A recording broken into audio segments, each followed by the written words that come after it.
Well, again, I welcome you to a weekend of retreat. I think this is probably our fourth retreat. So we've been 4 years together. And the retreat is always a special time to have you here at the Abbey. It's a real joy to have you coming once a month, but it's a real extra joy when you're here for the weekend and you're sharing all of our life from morning till Compline in the evening on Friday, Saturday, and Sunday. Well, I've given you out a copy of the Pope's Exhortation on holiness, and I've given you a sort of a commentary on that. I got these two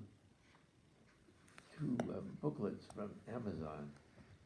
Amazon has become my refuge for everything. Just the other day, I ordered a watch from Amazon. Within 24 hours, I had that watch in my pocket. It's amazing. Well, anyway, I got these booklets from Amazon, and I'm giving them to you to study for the last month so that you could get a taste, just a little taste for the beauty of this exhortation by Pope Francis. I think it's quite extraordinary for a number of reasons. He brings in some what I think are totally new concepts to the spiritual life, and it's extremely practical. His commentaries are very, very practical, and he's telling us that fundamentally that holiness is all around us. When we go to the grocery store, when we see our grandparents taking care of the little ones, it's there. So let's begin by a few thoughts on what holiness means. Fundamentally, well, let me read a passage from Isaiah. This is Isaiah chapter 6. Holy, holy, holy is the Lord of hosts. They cried out to one another. All the earth is filled with his glory. Holiness in Aramaic is kadosh, meaning being set apart. Fundamentally, holiness is being set apart by God. He has set us apart through the centuries as the people of God. We are set apart. Certainly, we talk of the elements at the Mass, the bread and wine, being set apart and made holy by being set apart. So the fundamental concept of holiness is being set apart, kadosh. And it is an act of God. Just as we read in Ruth Burroughs' book, that prayer, the most fundamental aspect of prayer, is what God is speaking to us, what he is saying to us. That is the most important part of prayer. Not what we're doing, but what God is doing for us. So in this concept of holiness, holiness is an act that God is doing for us. He is setting us aside. And we are certainly set aside by our baptism, by our confirmation, and certainly the fact that we are worthy to go to communion. We are set aside to be worthy of that. Now, secondarily, there is the concept of ethics and behavior, but that is secondary. And I don't know if you really picked up on the fact that Pope Francis is quoting the Council of Orange. Now, I gave you all a copy of the conclusions of the Council of Orange several years ago. I gave you a copy of the council, and then again last month I gave you a copy of the Council of Orange. And it is the Council of Orange which is the basis of the Church's teaching on grace. The gift of God's self-communication to us is grace. And the fundamental concept of grace is that we can do nothing good without grace. We cannot even desire to do something good without grace.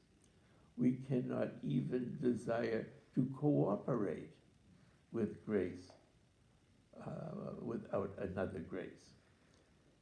So many of the saints have said at the end of their life, toute la grâce, all is grace. Saint Teresa of Lisieux, her last words, it's all grace. So just as our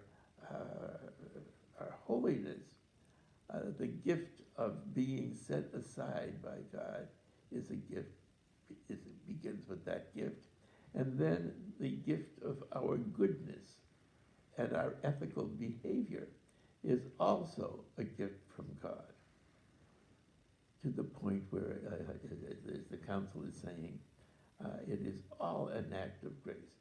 So you can say, certainly according to St. Thomas Aquinas, every single good act that we do is surrounded by grace. It is begun by grace, it is continued by grace, and it is sweetly concluded by grace. Every good act that we do. Now, of course, we get the credit for the act, but that's you might say just an added gift. We shouldn't be getting credit for it, but we are giving credit for it. And so this is the first part of this this exhortation is about God's gift of holiness. It is his gift to us. Now, Pope Francis then talks about some subtle enemies of this holiness. And he makes a very, very, what I think is an original concept. He brings the two earliest heresies in the church, Gnosticism and Pelagianism. He brings it into our everyday life in our times by saying that Gnosticism is in the intellect. The Gnostic is the person who knows, has a special knowledge of God. Special, in so fact, it is different from all other knowledge of God. I have a special knowledge of God. I know God. In fact, if I'm good, I'll share that knowledge with you. But it's really snobbery, but it's an intellectual snobbery. They understand, they truly believe that they have this knowledge, and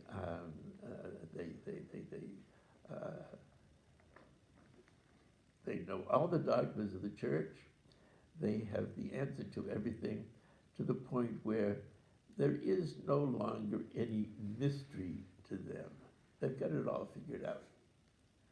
Now, when you look at St. Thomas Aquinas, you can say that, my goodness, St. Thomas Aquinas seems to have figured it all out. The 3 volumes to the Summa Theologica, and you would think after all that writing that he would have had the whole thing figured out. But the first thing he says in that, in his Summa Theologica, is that our knowledge of God is by way of analogy. We really don't know anything about God. We know about him by making an analogy. An analogy is when you say that a rat has 4 legs and an elephant has 4 legs. So a rat is like an elephant. We say something about God, but it's infinitely different than what we're saying about God. It's all by way of analogy. So at the very, very beginning of St. Thomas's Summa, he's saying that we really only know analogy. We really don't know God. We don't know the mystery. We can't figure it out. But we can say things that are like things about God. It's analogy. And so the person who thinks he's got the whole thing figured out, and he knows God, he has this special knowledge of God, we see them today. We know that there are people in the church who's got the whole thing figured out. And they can see that we're pretty stupid, that we have not joined them and joined their knowledge and come really close to them in figuring out all that there is about God. All of this is in the intellect. Now I'm interested, I was very, very fascinated by the fact that Pope Francis is even talking about the intellect and the will. I mean, these are philosophical terms, and but here he is. He's using them in a practical way to us today, in our times. He's talking about our intellect and our will. Pelagianism is the other big heresy of the early church. Pelagian was the man who thought that we could save ourselves, all by ourselves, without the grace of God, without the gift of Christ. We could somehow save ourselves. And saving Pelagianism it's halfway that. And we know that throughout the centuries there has been this semi-Pelagianism in the church. And the Pelagian is the man who says all you have to do is will it. Pelagianism is in the will. I will it. I will pull myself up by my bootstraps. I will save myself. I will it. Now, I went to a Jesuit high school, and those Jesuits used to get up and point their finger at us and say, there's no need of you boys sinning. You've got sufficient grace and free will. Will it. Well, we all in some way think that we can do it by willing it. But you tell that to an alcoholic or any kind of an addict and just tell them to will it. Well, they know that they can't just will it. You can't just will it. There's a heck of a lot more involved than just willing it. We cannot be saved by willing it. We are saved by the grace of Christ and the whole action of the mystery of our redemption, which is something that is done for us, which is the whole principle of this holiness that we're talking about. The holiness is a gift from God. It is himself who has set us aside and has given us these graces, and primarily the grace of redemption, the grace of salvation, the grace that we can do good. Now, it's very, very interesting when Pope Francis talks about our families and especially our grandparents, when he says the grandparents have to take care of the little ones. Now, if you remember way back a couple of years ago when we first read, I think it was his first encyclical, where he talked about his Grandma Rosa. Grandma Rosa, who loved me. Remember, I said that a man who knows the love of a Grandma Rosa, he's a very, very lucky man. He's been blessed by God to have had a Grandma Rosa who loved me. There's an awful lot in those words. Anyone who can say, I have had a grandma who loved me and I have had parents who loved me. You know, it's so frequently I hear, and I've said this to you before, I've heard people tell me, oh yeah, my father never told me he loved me, and my mother never told me he loved me. But I'm sure that your grandparents did tell you that they loved you, because the grandparents weren't afraid of spoiling you, whereas your parents were frightened to death of spoiling you. That was the big, big mantra. Don't spoil the children. So you never told them that you loved them, and you were frightened to death if you said that you would spoil them. That's the saddest words, I think, in the English language. Don't spoil the children. Well, this expression of Pope Francis, this grandma who loved him, by saying that you love your child, you're really telling them that God loves them. And God has unconditional love for them. And as I said before, I believe that God has put in grandparents his unconditional love so that we could know what the love of God is, the unconditional love of God, which means there are no conditions under the love of God for us. He doesn't have any conditions. We don't have to jump through a bunch of hoops. We don't have to impress him. He has our Blessed Mother to be impressed with. He doesn't need our holiness or our performance to make us love him. He loves us because he loves us. And he loves us from the moment that we were conceived in our mother's womb. At that moment, he loved us, and he saw us already in glory in heaven with him from the moment of our conception. The moment that we came into being is the same moment that he saw us in glory. And it is he who brings us there. He has set us aside to be holy and to receive these graces that he has all prepared for us. And he knows all the holy people that we will come in contact with during our life. And he knows our family. Now, just because somebody is holy, that doesn't mean that they don't have faults. All the saints all the canonized saints had their faults. Mother Teresa, according to people who lived with her, was impossible to live with. She wanted everything done yesterday. She was not without faults, but she had a particular virtue to a heroic degree.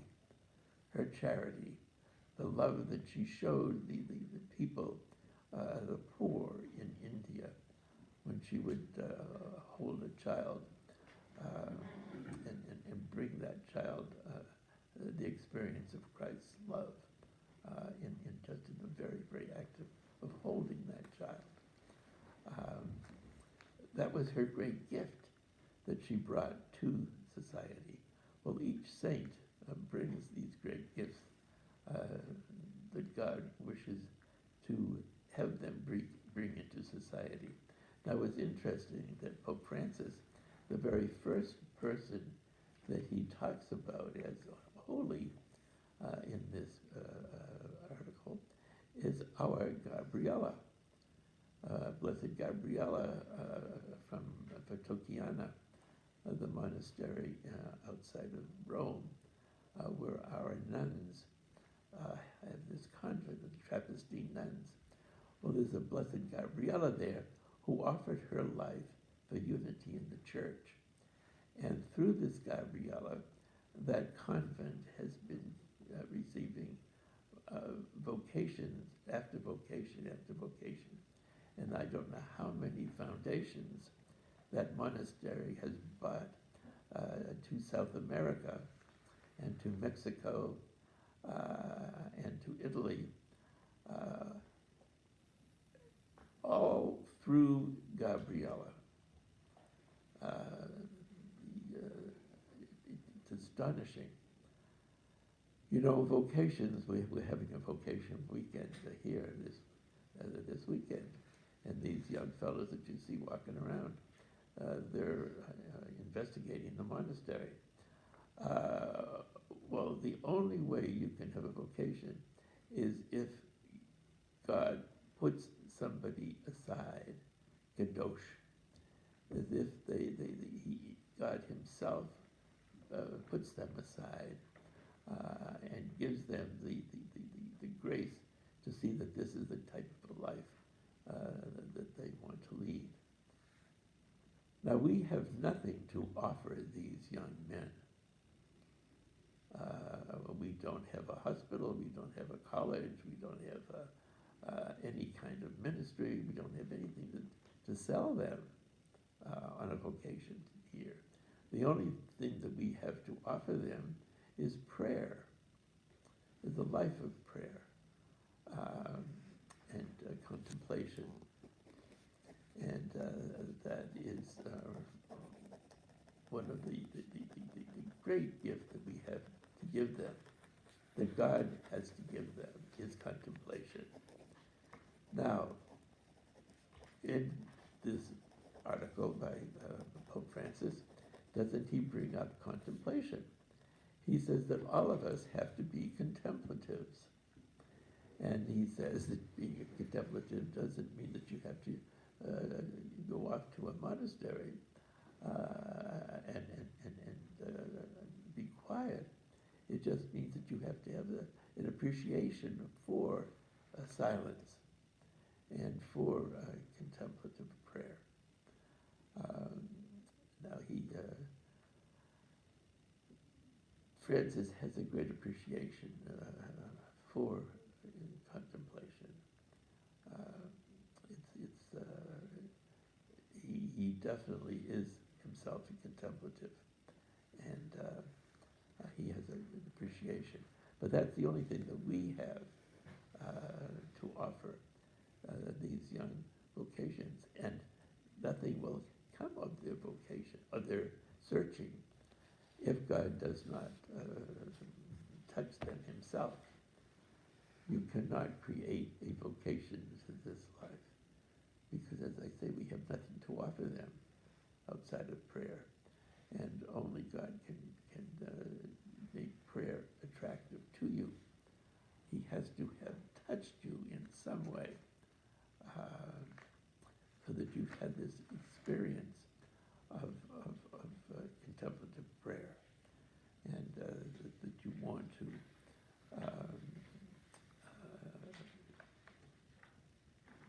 come and appreciate what God has to give you in a contemplative vocation. Now, let me see. There is one other thing that is in this exhortation, which is very, very typical of the Jesuits, and that is discernment. It's at the very end of the exhortation. And it is typically Jesuitical. The Jesuits specialize in discernment. And discernment is trying to find the will of God in a particular situation. How do I know that this is God's will? So discernment is certainly contains prayer. It contains asking advice. It contains reading about all the facts about the subject that you're looking for discernment. Now, I have not gone into discernment myself, so I cannot talk to you about it. But I just want to let you know that it's at the end of this this exhortation, a specific chapter on discernment. It would be a shame for you to read this, to go through parts of this thing and not realize that this is a gem at the end of the exhortation, discernment. Now, one other thing that I didn't talk about yet, and that is, what does this holiness mean in the practical everyday life? I think holiness primarily means following Jesus in his kenosis, in his stripping himself of this self, and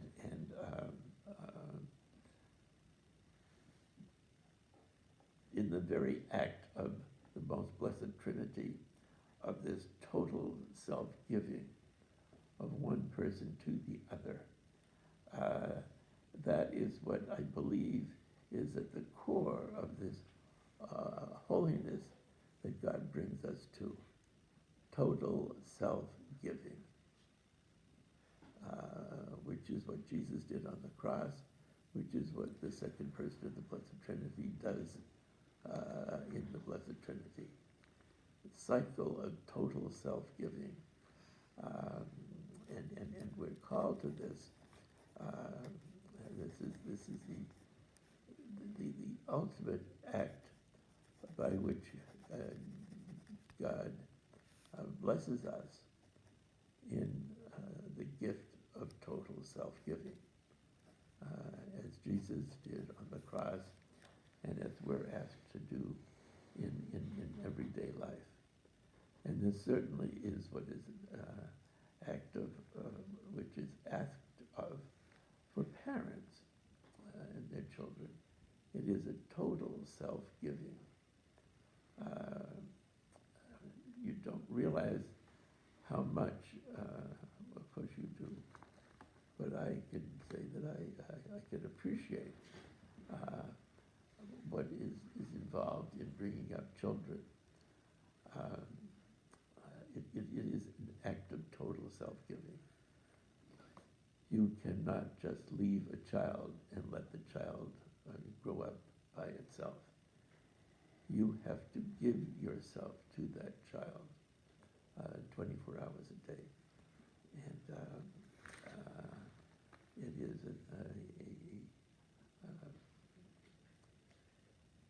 it is following Jesus in his life. And Pope Francis puts it beautifully when he talks about the grandparents taking care of the little ones. It's just charming. They need care, and it is the total self-giving that is asked of you in bringing up children. So this exhortation is very, very practical. He talks about going to the grocery store and meeting somebody.